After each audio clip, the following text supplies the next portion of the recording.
Bonjour à tous et à toutes. Je suis, on est ravis d'accueillir et en nombre dans cette salle la venue d'une délégation du village Prospérité de Guyane à l'Assemblée nationale.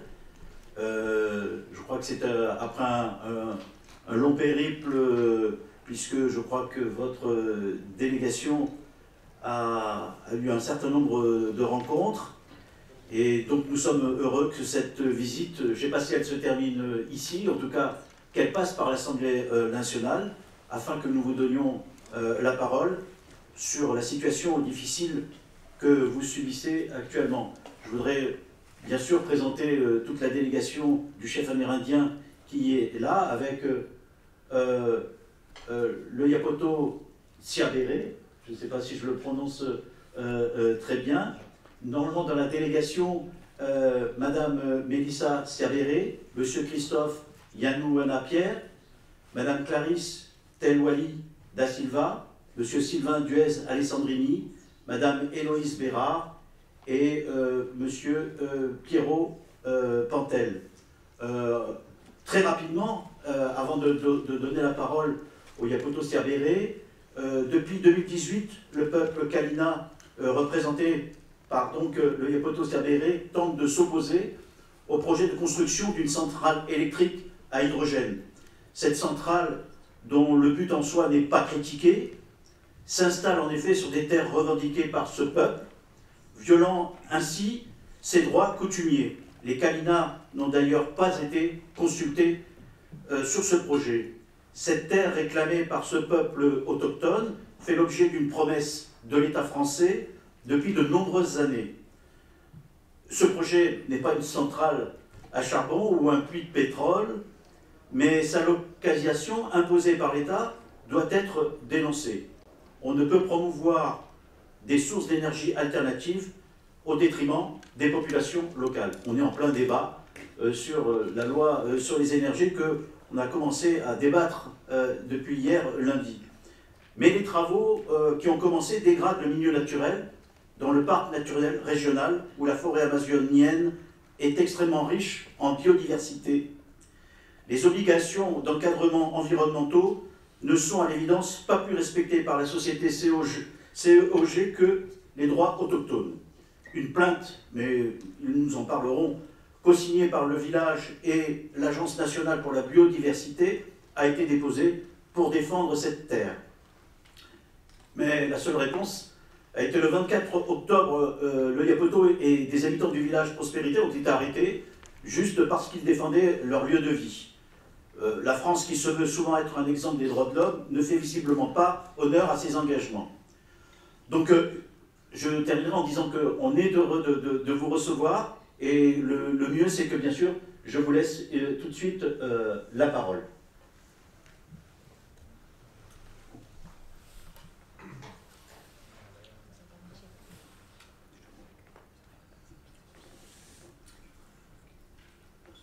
Koi berekasi asa galgom ero boa padosan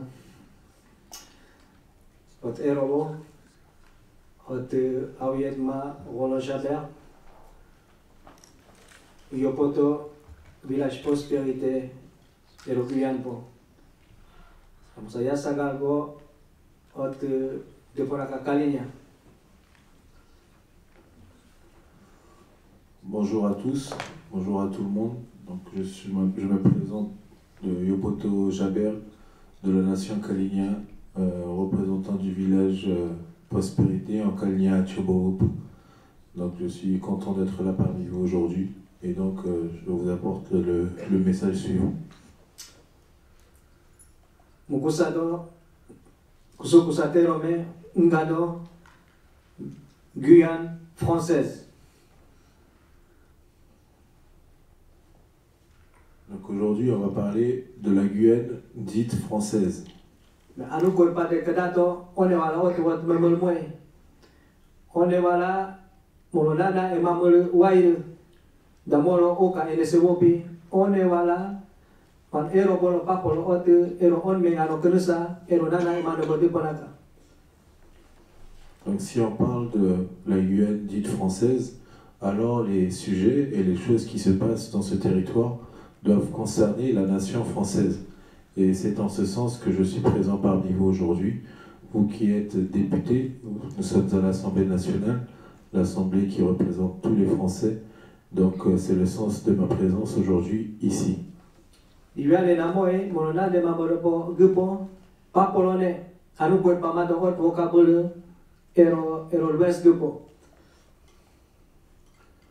Donc depuis trop longtemps, notre combat, notre démarche, notre résistance est invisible, est invisibilisée, notamment dans l'ouest guyanais, et même sur le territoire guyanais, des fois il y a des méconnaissances entre nous-mêmes.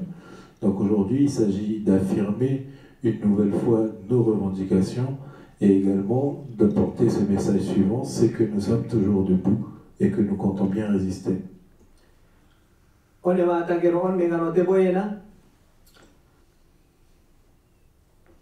Donc se pose la question maintenant de savoir comment ce projet de centrale est arrivé jusque sur nos terres. Erika Barrett, 2016 da, nanga mosowi mosewa pono poena, ero guyan pono, da moka awamolo, ero kale datalo toema. Nano boko toema do, onewala ero otul. Le projet de centrale électrique qui est porté initialement par Hydrogène de France, donc la société HDF, a été initié sous Erika Barrett et puis présenté ensuite à la collectivité territoriale de Guyane, assemblée délibérante de notre territoire, dès 2017. Molo ya kobanyale yop samboboto, mokowa pono poene, moko yopoto ene, ero achobo wupumono, takadero bo ero me ibe gadacholo, damaya kopapolo irupo on mengano natan molo. Donc aujourd'hui, ça date de quelques années, du coup 2016-2017, et pendant tout le processus de quelque part du développement de projet, et jamais la communauté Kalinia directement concernée par l'implantation n'a été consultée et n'a participé à une forme de concertation pour faire ce projet. Sudah ukutolo wanyena ma, ero kare datwae ma, ero tapa l'opinion. Ce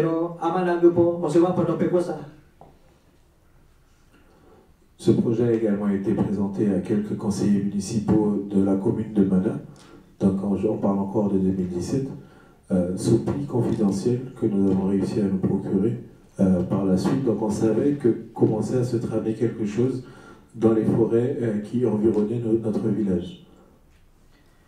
De 2017 à 18, 19 17 amose amu ya waponana od emando botaga pero no boko atulubo es que no tonombela es que no ibialana watungano eronono penalo od ichawe te boye tuema da iro geronganero ero icho ngane batia ne wat mangano ma nana de molo wala nene pama.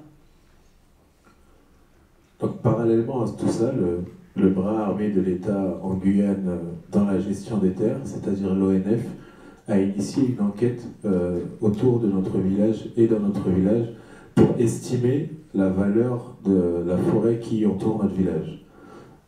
Nous n'avons pas compris dès le début que ça concernait en fait une étude pour que le projet de centrale électrique puisse se développer. Puisque nous ne raisonnons pas en termes de mesurabilité du vivant. Pour nous, une forêt est une forêt.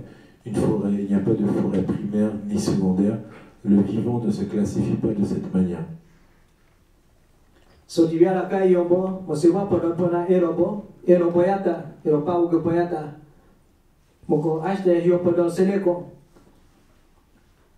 Molo wala opa mana no mal molo oi amot dayata, da molo bobon mengale piama. Ero no ana no malanopi, amot kono katanga no molo bato. Dua uka pomboya, ero tal chabulu, tu se van neterama, ero nana emadobo, uwenyo.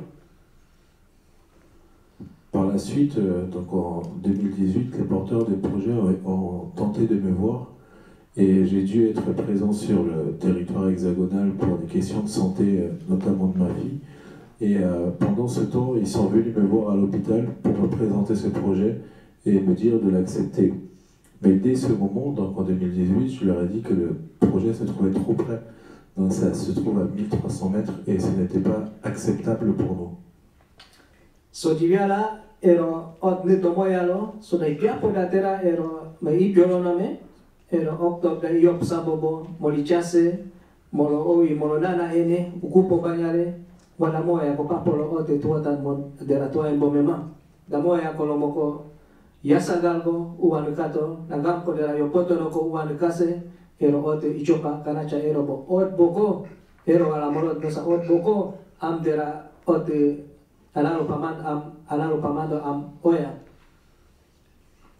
Donc après tout ça, il faudra attendre octobre 2019 pour que les porteurs de projets viennent au village présenter la centrale énergétique de l'Ouest guyanais, CEOG, dans le cadre de l'enquête publique. Donc toutes les autorisations étaient déjà en cours, le site avait déjà été définitivement choisi. Donc, et à ce moment-là, le village une nouvelle fois a affirmé sa position de demander le déplacement du site. Sodene kolomolo la tolo ero yene yopulko tamero te ana nomano wena pota yema mial seme iche pamambo sheme molo buaima nana nala ne ero kot komboko. Donc depuis le début, à partir de ce moment-là, surtout, l'entreprise a toujours été dans la démarche où peu importe notre avis, de toutes les manières, le projet va se faire. Donc avec ou sans l'accord des populations amérindiennes. On a continué à échanger, nous avons également partagé notre projet et notre vision du développement, puisque dans ma communauté, dans le village de Prospérité, nous avons un projet d'autonomisation du village, d'autonomisation et d'autosuffisance alimentaire, énergétique, culturelle, etc. Donc, et cette présentation, ils l'ont vue comme une forme de négociation et comme si c'était des mesures compensatoires que l'on demandait. So da yala eroko otekonopi nutonde ne moloti ya amene wukal seme otolo ana no salo imialo nye wukal seme erotan chabelgo ichopa karacha da moya como lo ia derotne nana tala tenga dera palipie da moya como le conosa dera uangano oimbio tonoko moliviale kono ishishe patangano sheme molot kono katangano. Au fur et à mesure, le dialogue est devenu une chanson qui se répétait. Ils n'arrêtaient pas de nous dire, de toutes les manières, quoi que vous vouliez, le projet va se faire, avec ou sans vous. Il y a quelque chose qu'il faut comprendre, c'est que nos peuples sont dans la culture du dialogue. Donc, quand quelqu'un vient de nos villages, on l'écoute, on discute avec lui. Ça ne veut pas dire qu'on est d'accord, ça ne veut pas dire que la personne est la bienvenue, mais nous sommes toujours dans l'échange. Et si on n'a pas chassé les porteurs de projets, c'est parce que nous sommes fidèles à notre culture et à nos valeurs. Pour autant, aujourd'hui, la tension n'est sans cesse montée, puisque justement le respect n'était pas réciproque. Ce n'est pas parce qu'on discute qu'on est d'accord encore une fois, et du coup, petit à petit, notre voix s'est petit à petit augmentée. L'intensité, la tension est montée, et aujourd'hui nous sommes arrivés à une phase où l'opposition est déterminée et elle ira jusqu'au bout. So jiviala erot nei ero 2022 nayunga od suman yopawe ta ipioloma od supa da kokol salopoje masuman ukapate iyo bolote otokonane mo kemando konbo nana nambo boti odboko iwie panama dokome lupo. Face à ce manque de considération, nous avons été obligés de passer à l'étape suivante, à une mobilisation beaucoup plus forte, beaucoup plus déterminée. Donc c'est vrai qu'il en a résulté de mon arrestation, mais nous nous sommes mobilisés. Oui, il y a eu des dégradations de matériel. Je suis sorti avec un sabre de la forêt comme d'habitude, mais ils l'ont pris comme une menace. Parce que nous, quand on marche en forêt, on a un coupe-coupe dans les mains. Mais c'est pour léonner, ce n'est pas pour tuer. Donc ils ont mal interprété nos gestes et c'est comme ça qu'on en est arrivé à ce résultat-là. Donc oui, on reconnaît que notre mobilisation a été musclée, mais c'est parce que plus personne ne nous écoutait, on n'avait pas eu d'autre choix. Et encore une fois, qu'est-ce qui est le plus grave quelque part? Le matériel qui s'est dégradé ou bien les forêts que l'on ne pourra jamais réparer, les arbres sacrés qui sont tombés jusqu'à présent. Donc c'est ça qu'on essaye de leur dire, c'est que tout ce qui a pu être dégradé pendant les mobilisations, c'est réparable. On peut l'acheter, on peut le racheter, la société peut le racheter, ils ont l'argent pour. Mais nous, qui va remplacer notre forêt? Qui aujourd'hui peut prétendre dire que cette forêt-là peut être guérie, que les arbres qui sont tombés peuvent être relevés, que les animaux qui ont fui peuvent revenir? Personne, même si aujourd'hui la HDF part, la forêt elle a déjà été rasée à niveau de 16 hectares. So tu viens là, irum me alo pombo tu viens, am kale da ene popondo i viens, eroyaye, moricha ko ka na na kono ta viala, da pa ko jiru pantol da, ero meko, o visuma wonen boala, ya te tu me yema, won to podakalo, o tu ma ko poponakalo. Damolo ko pakolo molkalnya won mengalbo utamjo pako kalnya yo podolgo won mengalbo kayobo mula talo ko ma icholo ipia madomolo boko. Donc tout ça a mené à mon arrestation un matin où une soixantaine de militaires armés se sont introduits dans mon village, où ils ont encerclé ma maison, où ils sont rentrés m'arrêter, me menotter devant mes enfants. Et tout ça simplement parce que nous essayons de défendre notre terre. Alors qu'il suffisait de m'envoyer une convocation. Et comme d'habitude, comme nous l'avons toujours fait, parce que nous sommes des chefs, que nous représentons des peuples, que nous assumons notre responsabilité en tant que peuple civilisé, nous allions répondre à la gendarmerie, à une convocation. Mais là, l'État français s'est obligé de faire une démonstration de force, une démonstration d'intimidation, chose qui n'a pas marché, puisque c'était leur erreur la plus grande.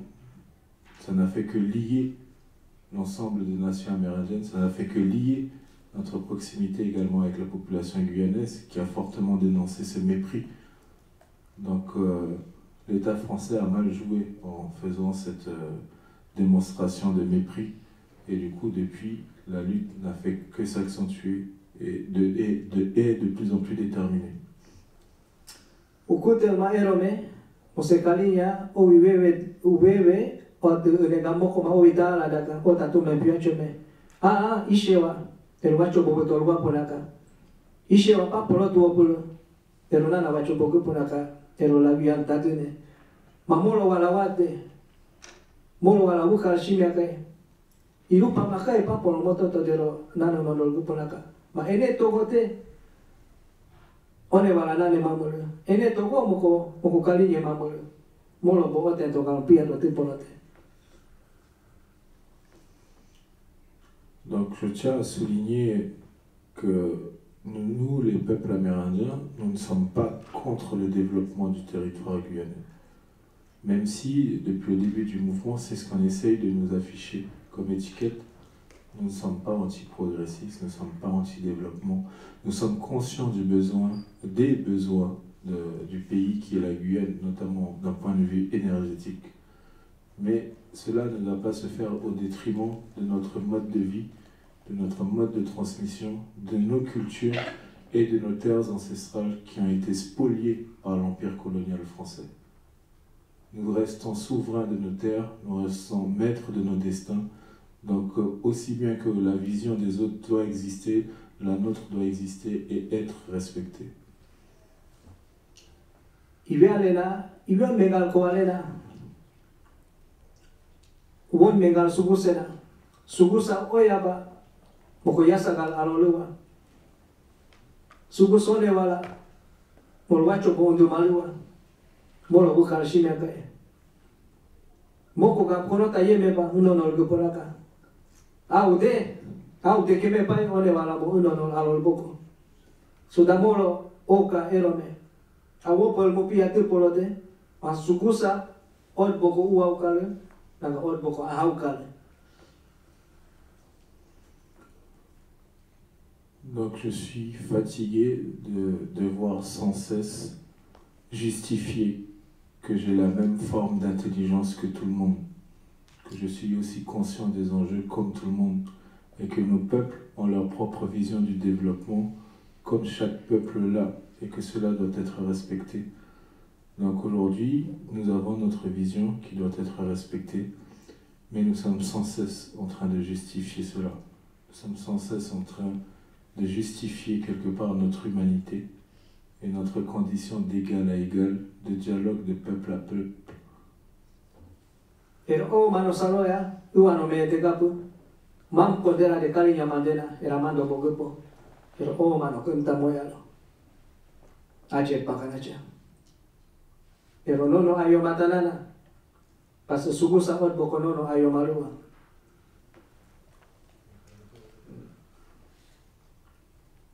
Donc aujourd'hui, nous sommes prêts à nous battre parce que justement nous sommes conscients des enjeux qui sont liés à la terre, en Guyane et ailleurs, que ce soit à l'échelle du monde ou à l'échelle de notre petit village.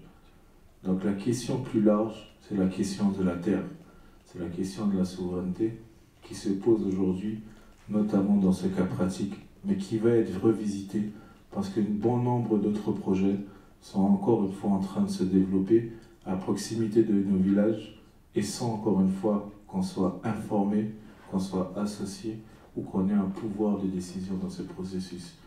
Donc oui, il y aura de nouvelles confrontations et nous sommes prêts au combat. Voilà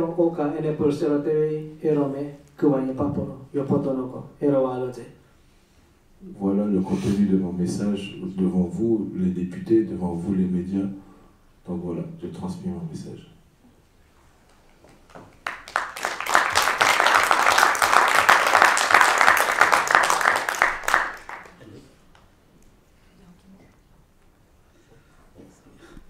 David Henrik devait intervenir, mais comme il a une intervention à faire dans l'hémicycle, il s'excuse de ne pas pouvoir intervenir.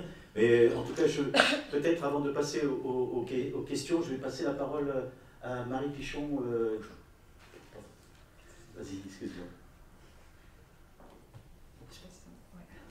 Merci beaucoup pour votre témoignage. Merci beaucoup d'être venu jusqu'ici pour nous en parler. Merci au nom effectivement du groupe écologiste, que c'est un événement de la mobilisation populaire écologique et sociale avec beaucoup de groupes qui sont représentés, mais ils prendront, je pense, la parole. Effectivement, l'enjeu, c'est comment on promeut des modes d'énergie, en tout cas alternatives, en pensant à chaque fois aux populations qui sont concernées, aux populations autochtones.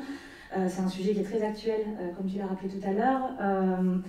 La prise en compte de la parole des autochtones, elle est essentielle dans la manière dont nous conduisons les politiques publiques. Aujourd'hui s'ouvre la COP 15 en matière de biodiversité, avec des objectifs en matière de protection des aires naturelles notamment. C'est un impératif que la France effectivement porte une parole ambitieuse en matière de protection des populations qui vivent sur place, et notamment des populations autochtones. De plus en plus, les défenseurs de l'environnement, et ça se recroise souvent, sont menacés, intimidés, voire assassinés. Depuis 10 ans, c'est plus de 1700 personnes qui sont défenseurs de l'environnement. C'est souvent des membres de populations autochtones qui ont été assassinés. Et c'est pas qu'à l'étranger, et vous dites très bien les intimidations dont vous êtes aussi victime. C'est effectivement ce que vous nous dites là, c'est l'intérêt de l'ensemble de la nation, donc merci beaucoup de témoigner devant nous, à la fois parce que c'est effectivement sur le territoire français, mais aussi à la fois parce que la régulation des acteurs privés, des énergéticiens, des logiques de marché concerne la représentation nationale, notre capacité à déterminer notre avenir démocratiquement. Donc merci beaucoup pour votre combat, pour une autre forme de progrès, et je crois qu'on est tous assez unis par rapport à ça autour de cette table, et nous serons à vos côtés.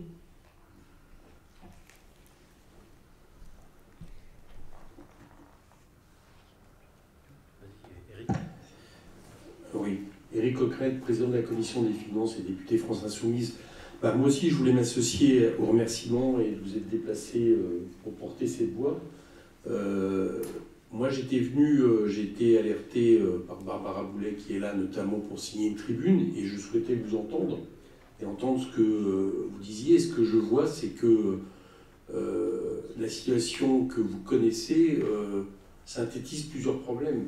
Alors, il y a le problème global de la manière dont, à certains moments, des équipements, y compris quand ils sont nécessaires et quand nous en appuyons le principe, quand ce sont des équipements liés aux énergies renouvelables, sont implantés dans des régions, dans des territoires, et dans tous les cas, il faut pouvoir entendre, j'allais dire, les populations et savoir ce qu'elles ont à dire.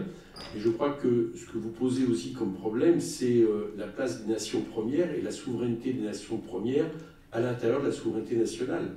Voilà. Et manifestement, de ce que j'entends, celle-ci n'a absolument pas été respectée. Elle a même été complètement niée, ce qui s'ajoute avec la manière dont l'État français nie souvent les départements et régions d'outre-mer. On l'a encore vu récemment dans l'Assemblée. Donc tout ça s'additionne et fait que la situation que vous décrivez, elle est juste insupportable. Parce que manifestement, même ce qui est du droit environnemental, des déclarations, des enquêtes publiques, tout ça n'a même pas été respecté. On ne vous a même pas entendu. Donc on vit des choses qui sont intolérables. Et moi je crois qu'il est important que votre voix se fasse entendre. Je vois avec plaisir beaucoup de journalistes ici présents. Je sais que vous étiez à France Inter ce matin, si je ne me trompe pas, ou en tout cas sur une antenne nationale. Voilà, et je pense que nous, on est vraiment heureux de permettre que cette voix s'exprime. Et je dois dire, alors on écoute aussi, je le dis, moi je dirais clairement comment j'ai fait les choses. J'ai contacté aussi nos collègues guyanais qui sont ici du groupe GDR, parce que leur voix et leur position nous importe dans la situation, dans ce que nous pourrions prendre. Mais en tout état de cause, ce que vous vivez n'est pas acceptable, n'est pas tolérable. Voilà. Et j'allais dire que le sort qui vous est fait nous concerne tous, parce que nous ne le supporterions pas sur le territoire de la métropole, et nous ne le supporterons pas plus sur le territoire guyanais et sur votre territoire.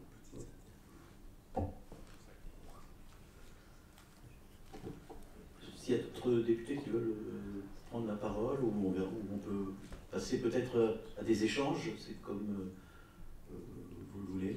S'il y a donc des questions, elles sont bienvenues.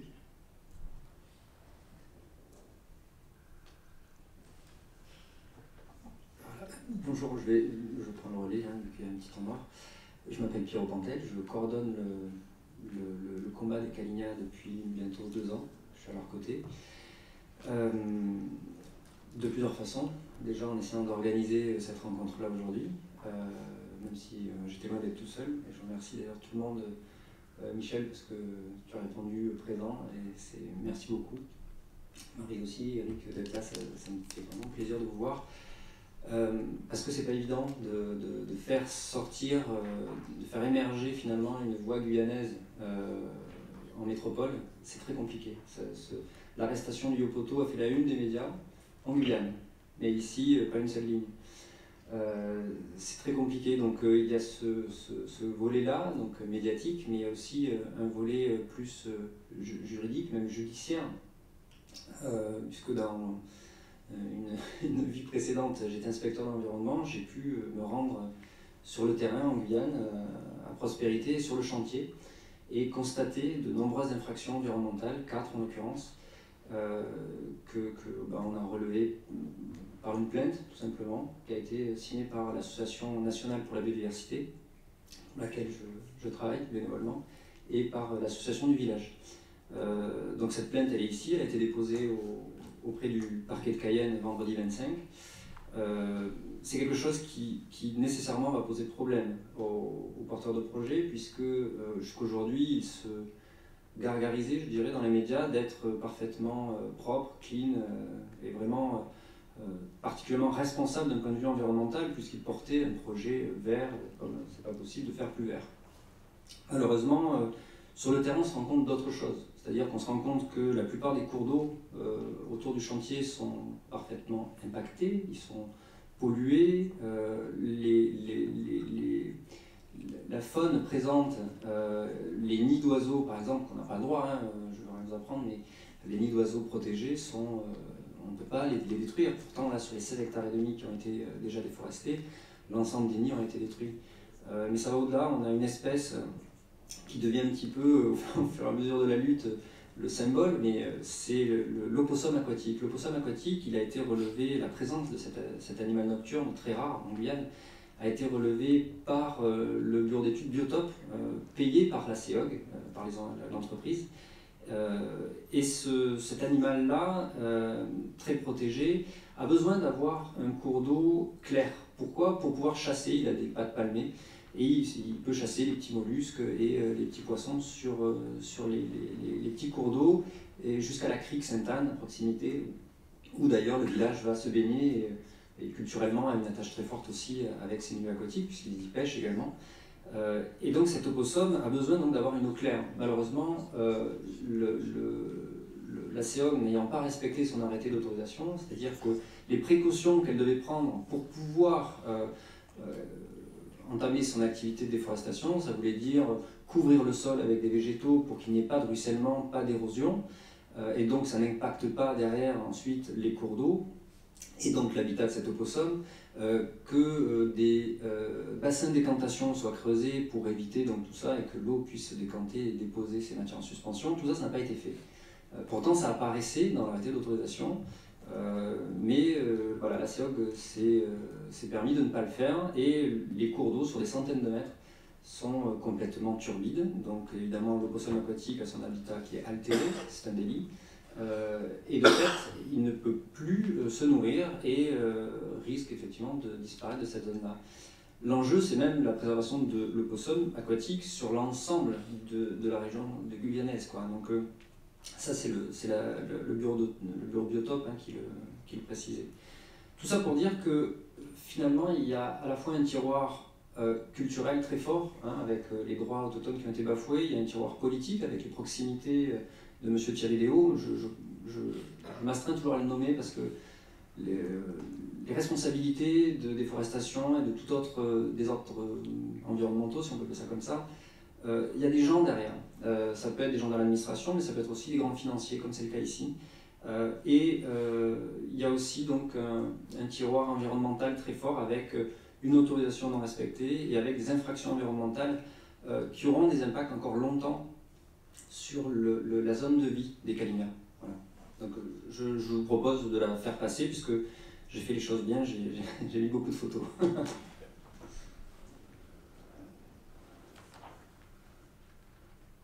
Il y en a deux, je pouvais faire passer dedans.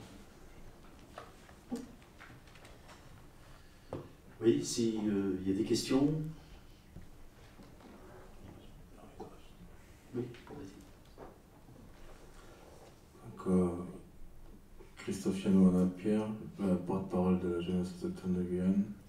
Avec la démonstration qui vient d'être faite et justement le paradoxe que quelque part on dénonce également, puisque finalement l'opossum aquatique est mieux protégé que les peuples autochtones de Guyane, en tout cas par les institutions françaises.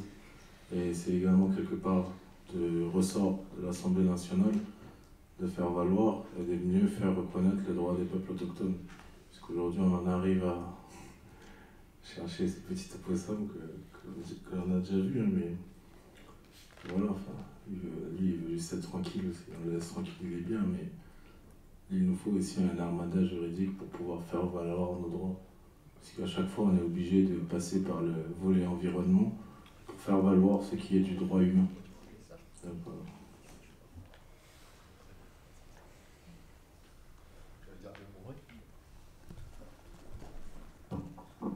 Oui, bon, bonjour tout le monde. Bonjour Christophe, bonjour en chef, et poteau. Moi je pense que les deux mots que je voulais dire, c'est qu'il y a premièrement donc, le droit des peuples autochtones. Il faut y aller, la France a du mal. Donc il faut qu'ici, que les parlementaires de gauche, progressistes, il y a des conventions à signer, à ratifier. La Convention 169 de l'OIT, il faut le faire. Alors bien sûr, si la France ratifie la Convention 169 de l'OIT, ça va entraîner des choses. Forcément, c'est une remise en cause des relations telles qu'elles sont aujourd'hui entre la France et ces pays-là. Et puis, surtout les peuples. Donc le peuple premier, le peuple autochtone, il a des droits qui sont liés à l'histoire. Et nous sommes en 2022 et jusqu'à ce jour, on ne va pas dire que rien n'est fait. Mais en tous les cas, même quand il y a eu des petits pas, ces pas sont remis en cause régulièrement. Donc on parle des zones de droit d'usage. Ça sert à quoi d'avoir des zones de droit d'usage et qu'in fine, on empiète ces droits d'usage que des peuples qui vivent, qui ont leur mode de vie, qui ont besoin de chasser, de pêcher, de faire de la cueillette, d'avoir leur abattis, etc., qui ne peuvent pas le faire. Et donc en fait, on est toujours dans des systèmes où on trompe les gens, où on les dupe. Et puis il y a une deuxième problématique qui a été soulevée tout à l'heure, c'est la problématique des terres. Donc là aussi, on ne peut pas parler des droits des peuples autochtones sans parler de la question de la terre. Et je le rappelle ici, comme je le fais en commission régulièrement, la question des droits des peuples autochtones, la question des droits du peuple guyanais en général,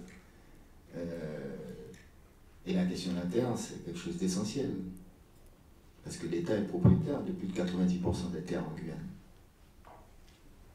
C'est une ordonnance royale. Une ordonnance royale qui date des années 1800. Nous sommes en 2022. Et cette ordonnance, elle se base sur le fait que nous sommes arrivés, les terres étaient en friche et il n'y avait personne. Et donc, comme elles étaient en friche et qu'il n'y avait personne, elles nous appartiennent.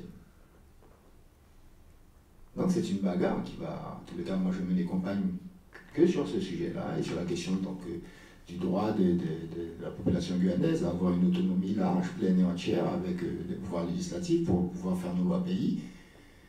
Et on aura besoin de l'appui de tous les députés, bien sûr. On aura un débat entre Guyanais, entre peuples autochtones et le reste de la population guyanaise. On a commencé à entamer. Hein. C'est un processus qui va être long. On va sur un accouchement dans la douleur, mais on doit y passer. Mais par contre, il faut pousser ce gouvernement, ou les gouvernements, quels qu'ils soient d'ailleurs, à l'État même, parce que la continuité de l'État, elle est là, à dire, ok, on ouvre le dialogue sur ces questions-là, sur ces deux grandes questions. Et tant qu'on ne va pas les régler, on ira de crise en crise. De crise en crise. Donc, ce qui se passe à Prospérité, moi je ne veux pas... je vous donne ma position très clairement. Moi j'ai été sollicité par la CEOG pour des entretiens. Bon, j'ai pu avoir des responsables par téléphone. Alors, déjà, je leur ai dit que ce n'était pas opportun parce que c'est au moment où on a cherché à me contacter, on va dire, pour discuter, c'était au moment où il y avait donc les opérations militaires de la France pour attraper, comme si c'était un grand délinquant, le classique du village. Et puis, bon, sur le fond, moi je ne comprends pas que sur un territoire qui a 8 300 000 hectares, qu'on puisse systématiquement installer ou envisager des installations là où il y a du monde. Il y a toujours un problème en Guyane. Partout où on met une installation, il y a un problème. Et il y a des terres, comme on dit chez nous, à gogo. Ça veut dire que voilà, il y en a partout. Mais pourquoi? Et c'est le sujet que j'ai abordé hier encore. C'est parce qu'on devrait sacraliser les questions énergétiques. On devrait sacraliser les questions d'eau. Ce sont des questions qui sont essentielles pour les peuples du monde. Et aujourd'hui, c'est de la spéculation financière. Ce sont des projets privés. Et eux, qu'est-ce qui compte pour eux? C'est que ce soit fait rapidement, au moindre coût. Donc, en général, là où c'est déjà accessible, là où c'est déjà aménagé, là où c'est le plus profitable, la faisabilité économique, on demande le moins d'investissement possible. Et c'est ça la réalité. Et ils ont des méthodes extrêmement affinées pour pouvoir tromper les gens, y compris créer des divisions dans les populations, etc. Donc, moi, je vous dis très sincèrement, je suis vraiment embêté par ce sujet, parce que c'est un sujet qui implique aussi des collectivités locales, etc. Et que, in fine, l'État et ces gens, et ces porteurs de projets créent des dissensions dans la population guyanaise. Moi, mon combat, c'est la réconciliation du peuple guyanais. Mais il y a un vrai problème, parce qu'il y a trop d'endroits pour pouvoir installer des sites, pour aller les placer là où il y a des personnes qui vivent et qui ont besoin de ces zones-là pour pouvoir continuer à avoir leur mode de vie traditionnel. Voilà, donc Merci, chers collègues, d'être présents. Merci aux médias. Mais ce sont des questions qui sont soulevées à la Commission développement durable régulièrement et à l'Assemblée. Maintenant, il faut traiter les questions. Il ne faut pas être dans le dilatoire en permanence et ensuite systématiquement utiliser les mêmes méthodes, des méthodes de répression pour essayer de faire passer les projets.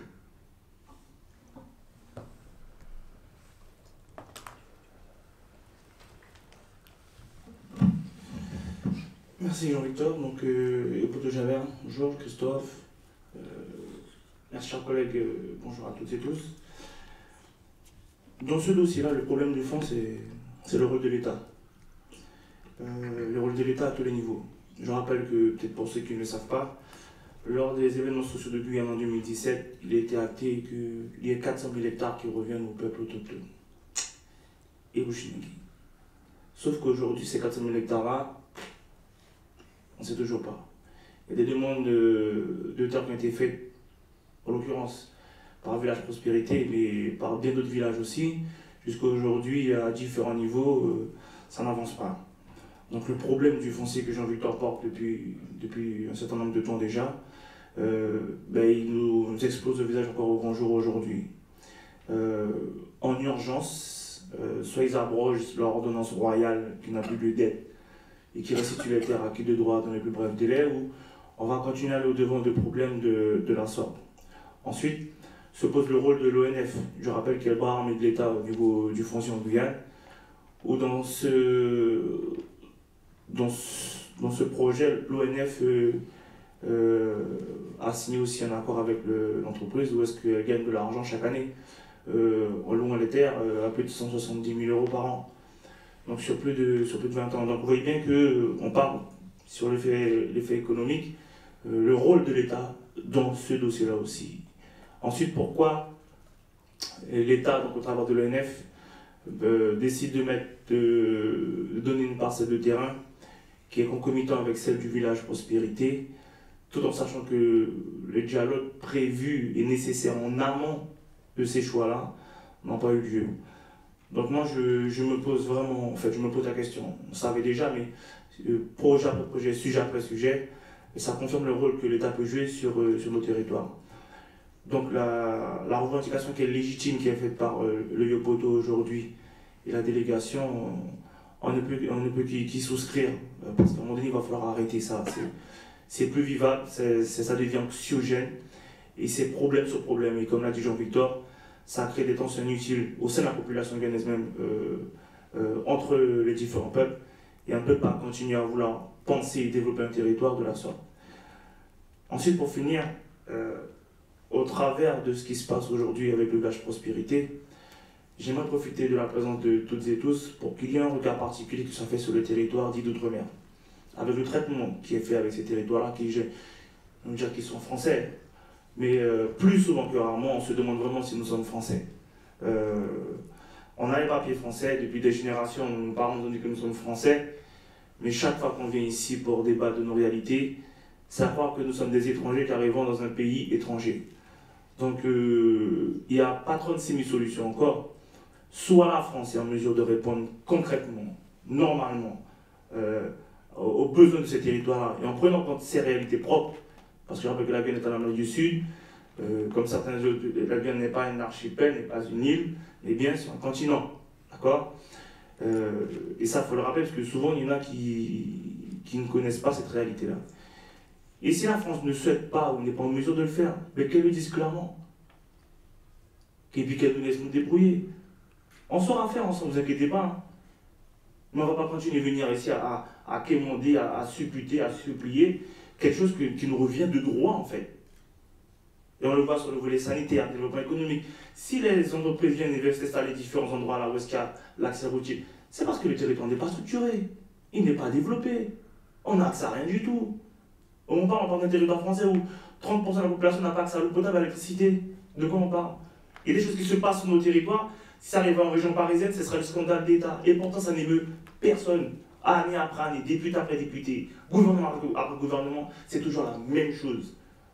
Donc aujourd'hui, je profite de cette tribune qui est donnée par le Yopoto Javert et sa délégation pour dire qu'aux députés, autres que les députés ultramarins, et les médias ici présents, dire que en dehors de la France hexagonale, en dehors de la France dans l'Europe, il y a aujourd'hui des bouts de territoire français administrativement parlant qui sont dans d'autres océans, dans d'autres lieux, qui n'ont pas du tout les mêmes réalités qu'ici.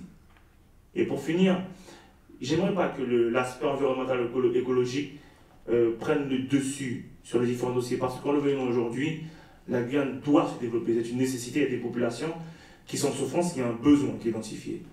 Donc l'impact, minime soit-il, qu'il y aura, et il aura lieu sur l'environnement, qu'on le veuille ou non. Aujourd'hui, on parle d'un territoire, j'ai envie de le rappeler, qui est à 90% vierge, immaculé, j'ai envie de dire ça comme ça. Pour autant, nous subissons de plein fouet les retards nécessaires au développement d'un territoire. Donc, sur le sujet de ce projet-là, il est embêtant parce que, énergétiquement parlant, le projet répond à un besoin dans une zone donnée du territoire. Ça, on ne peut pas l'occulter. Mais en même temps, la manière dont c'était mené et ce qu'il en résulte, on ne peut que se dire qu'aujourd'hui, on a une frange, on a des frères, des compatriotes qui ont une difficulté parce qu'ils n'ont pas été associés à ce projet, savoir si c'était d'accord ou pas par son lieu de plantation. Et vous avez de l'autre côté aussi une frange de la population qui est en souffrance parce que potentiellement n'aurait pas accès à l'énergie pour son développement. Donc l'État, encore une fois, est en train de fracturer un territoire, en train de le diviser. Et je n'ai pas peur de dire que depuis que le gouvernement Macron enseigne dans sa politique de diviser le pays, de diviser les populations françaises dans sa globalité par rapport à des choix qui sont totalement ubuesques, pour ne pas dire autre chose. Donc moi je souscris pleinement à ce qui se dit aujourd'hui, mais je suis très inquiet sur l'avenir d'un territoire où l'État, je ne parle pas des Français, il vient de l'État, donc on parle d'un système qui continue de faire du mal à différents niveaux sur d'autres territoires que l'Hexagone. J'en ai fini.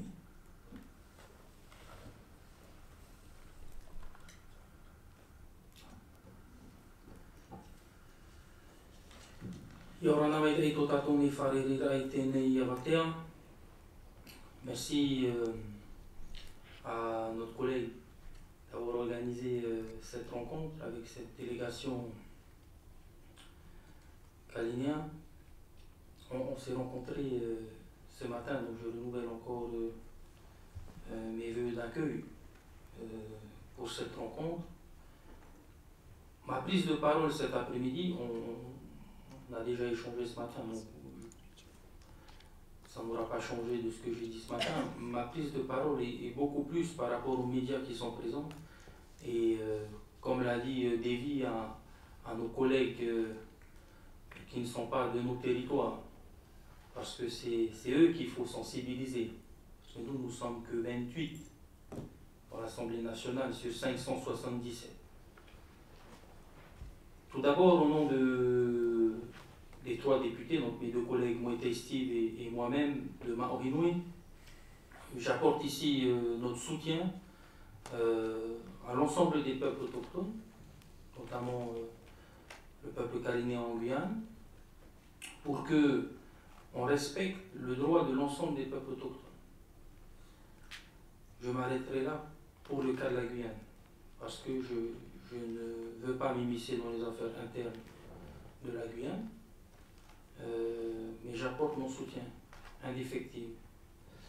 J'aimerais saluer mes 2 collègues députés de Guyane, Jean-Victor Castor et Davy, un territoire que j'ai pu rencontrer, que j'ai pu voir il y a une dizaine de jours grâce à l'appel de Jean-Victor dans le cadre d'un ralliement international sur la gestion des terres, la gestion des ressources. Tout d'abord, pour sensibiliser nos collègues de France, la terre, quoi, la conception de ce que nous avons en Polynésie,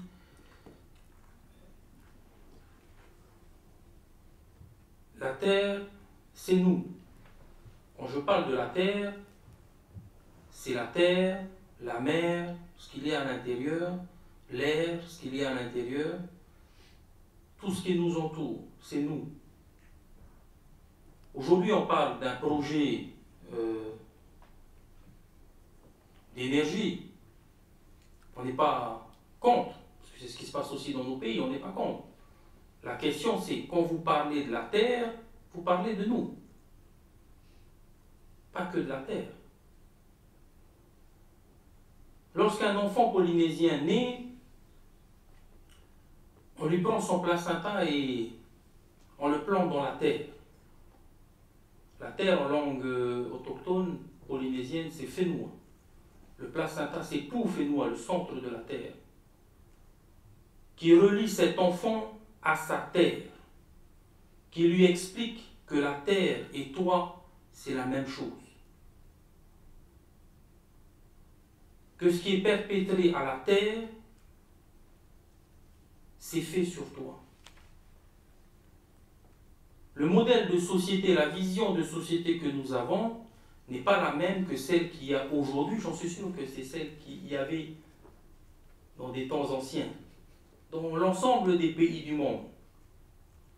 Mais aujourd'hui, il y a une vague capitaliste qui a fait rage dans vos pays. Parce que ma terre, c'est une terre maori, ce n'est pas une terre française. Aujourd'hui régie par un droit français. Mais c'est la terre du peuple maori. On fait avec. Mais ce que nous ne souhaitons pas, c'est que notre modèle de société soit détruit et remplacé par un modèle qui ne convient pas du tout. Et c'est le risque. C'est ce qui se passe. Et c'est la raison pour laquelle je suis vraiment content qu'il y ait beaucoup de députés, enfin beaucoup. Déjà qu'il y en ait un, c'est incroyable. Alors là, on est 1, 2, 3, 4. C'est déjà beaucoup. Parce que d'habitude, il n'y a pas grand monde sur ces sujets. Et nous, notre travail, c'est la raison pour laquelle j'en suis sûr, on est beaucoup plus souvent à l'Assemblée nationale, c'est parce qu'on doit vous convaincre sur des sujets qui vous semblent un peu loin. Nous, la Polynésie, on a un statut d'autonomie plus étendu que la Guyane. 95% de ce qui est décidé à l'Assemblée nationale, ça ne nous affecte pas du tout. Parce que c'est uniquement des compétences qui sont locales. Alors pourquoi est-ce qu'on vient à chaque fois? On pourrait rester en Polynésie, faire autre chose. Mais c'est parce qu'on sait que pour arriver au dialogue et faire en sorte que notre projet à nous puisse arriver à son terme dans le dialogue, on est obligé de venir discuter avec vous. Parce que sinon, ça ne passera pas par le dialogue. Et ce n'est pas ce que nous souhaitons. C'est la raison pour laquelle je voudrais aussi condamner ce qui a été fait par les détenteurs de la violence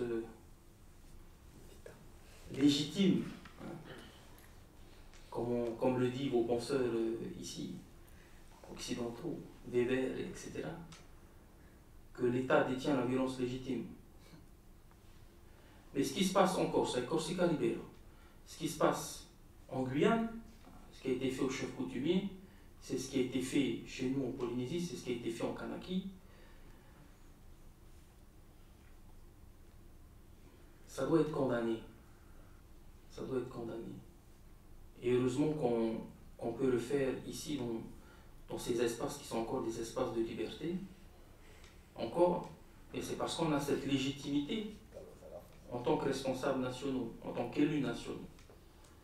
Alors, à cette délégation qui vient de Guyane, de la part des 3 députés de Marunouy, donc actuelle Polynésie, vous aurez tout notre soutien dans cette lutte pour la gestion des ressources, en partenariat avec nos 2 collègues, Jean-Victor Castor et Davy Riemann. Et j'espère qu'on pourra tous pouvoir convaincre le maximum de nos collègues députés en France pour cette lutte, pour le respect de nos droits, pas autochtones, de nos droits, de notre peuple. On n'est pas... Les autochtones et ceux qui sont arrivés après, c'est les mêmes. C'est nos peuples, dans nos pays. Le respect de nos droits dans notre pays qu'il faut arriver à faire comprendre à l'État français et à l'ensemble de la représentation nationale française.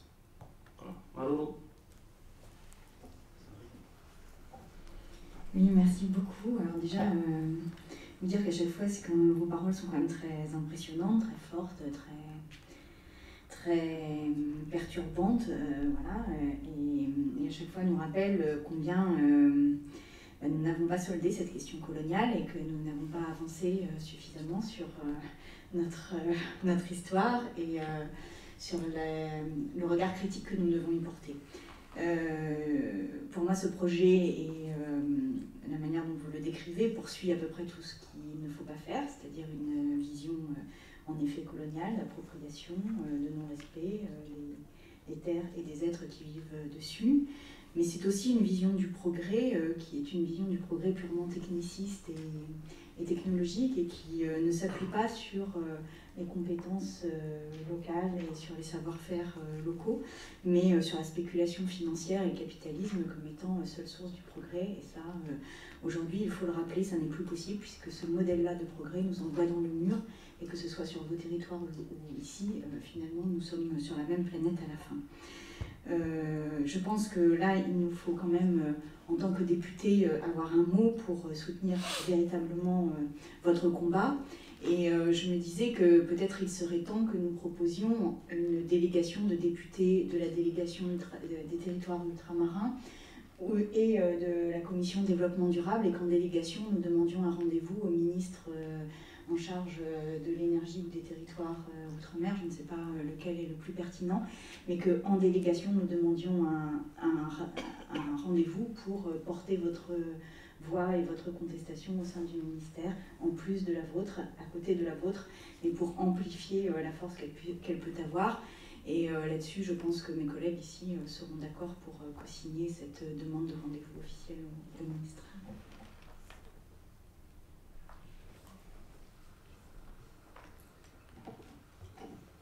Y a-t-il d'autres interventions?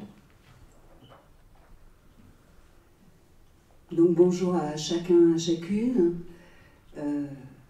Nemami Lapa Yopoto, Neamimi Lapa Yenuana, pardon. Et je me présente, je m'appelle Barbara Boulet, je suis metteur en scène dramaturge et je représente aujourd'hui avec Bernard Georges qui est réalisateur et hélas Anne Alvaro qui n'a pas pu venir aujourd'hui, les artistes qui sont signataires d'une tribune qui doit sortir dans quelques jours, une tribune en soutien à votre combat, Yopoto.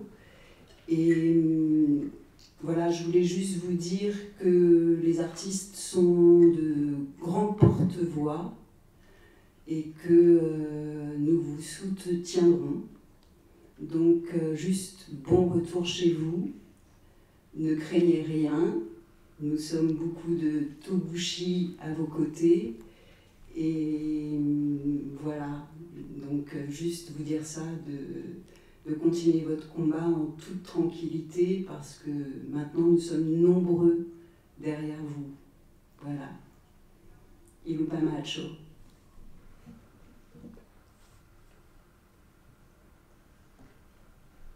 Y a-t-il d'autres interventions? Non, bon.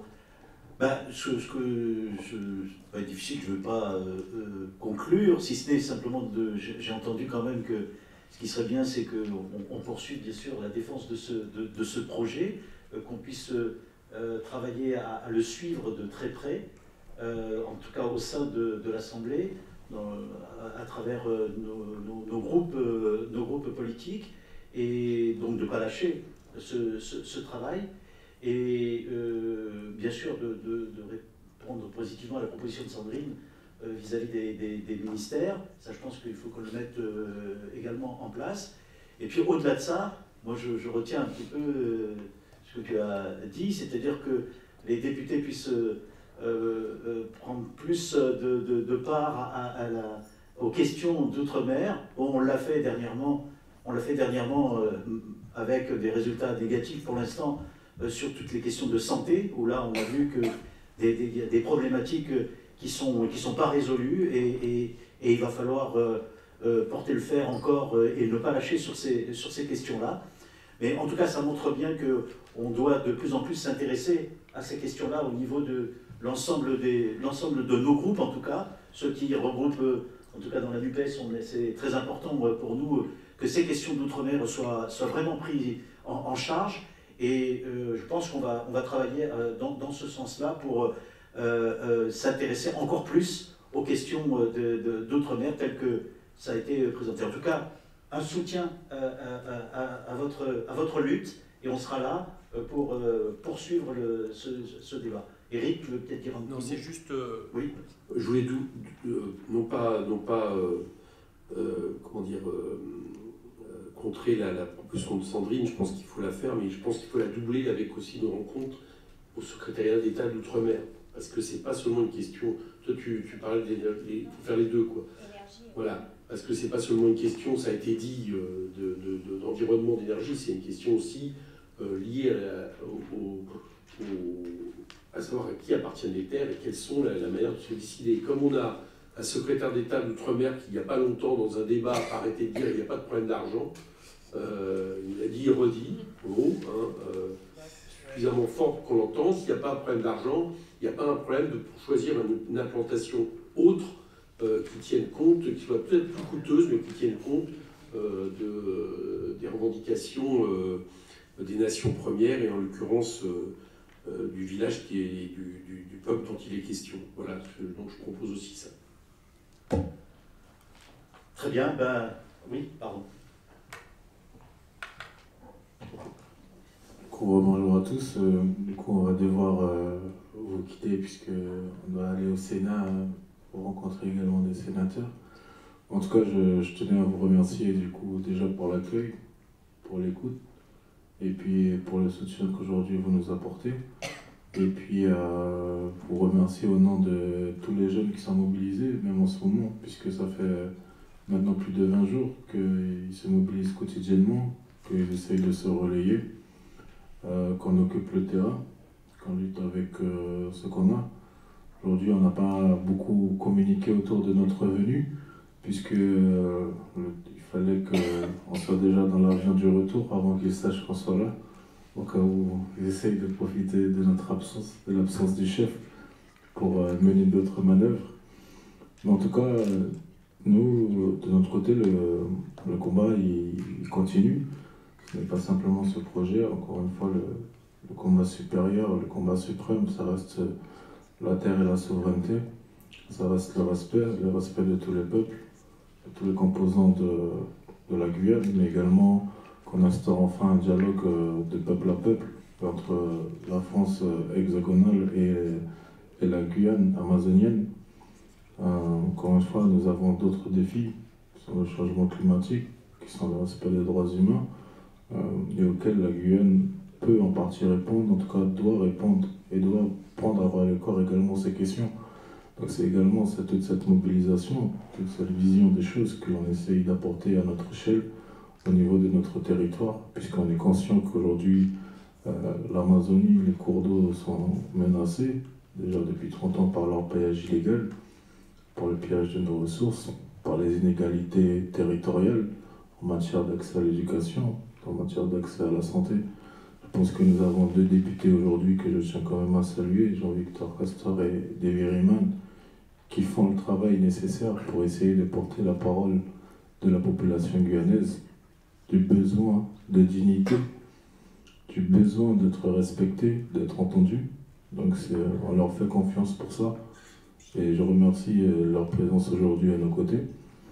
Et puis en tout cas, merci beaucoup de votre écoute. Et puis sachez que si vous êtes amené à venir du coup en Guyane, en Amazonie, vous serez les bienvenus pour aller dans les villages. Temataï est venu récemment, grâce à leur Victor. Donc soyez les bienvenus chez nous. Vous serez accueillis comme vous venez de nous accueillir, c'est-à-dire avec simplicité et beaucoup d'humilité. Donc merci à vous et puis merci encore.